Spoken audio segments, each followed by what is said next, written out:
सहकारी बँकेची निवडणूकसाठी भारतीय जनता पार्टी, राष्ट्रवादी काँग्रेस पक्षाचे सर्व 20 उमेदवारांनी आज अर्ज दाखल केलेला आहे।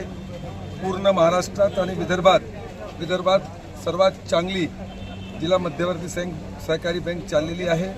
हे शानदार इमारत आणि शेतकऱ्यासाठी काम करणारी आणि एक चांगल्या पद्धतीने बँक चालवत आहोत।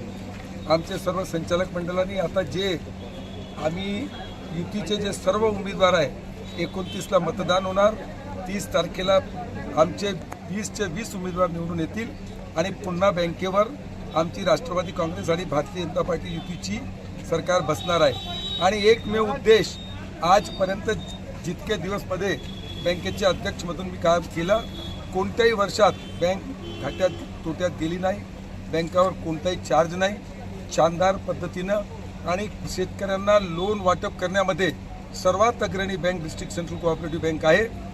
तसंच मागच्या वर्षी रेकॉर्ड होता आणि यावर्षी पण रेकॉर्ड होणार आहे। मोबाईल ATM प्रत्येक तालुक्यामध्ये चांगली 11 वर्षाची बिल्डिंग इमारत आहे, एकदम चांगल्या पद्धतीनं इमारत, प्रत्येक तालुक्यामध्ये मॉडर्न इमारत, शेतकऱ्यांना जितका लाभ होऊ शकते। आणि बँकेला समोर येण्यासाठी तुम्ही जरी इथे आमच्या पोर्चमध्ये पाहिलं तो पूर्ण भंडारा आणि गोंदिया जिल्ह्यात मोबाईल ATM कुठेही कोणत्याही कोपऱ्या कोणात जाऊन मोबाईल ATM फिरते, असे 4 मोबाईल ATM नाबार्डकडून आणखीन भेटणार आहे। अशी दिन प्रतिदिन आम्ही प्रगती करत आहोत। प्रत्येक मतदाता, प्रत्येक शेतकरी बंधू आणि प्रत्येक गटाच्या माणसाला माहीत आहे की बँक किती चालत आहे, चांगल्या पद्धतीने चालत आहे आणि आमची विजय निश्चित होणार।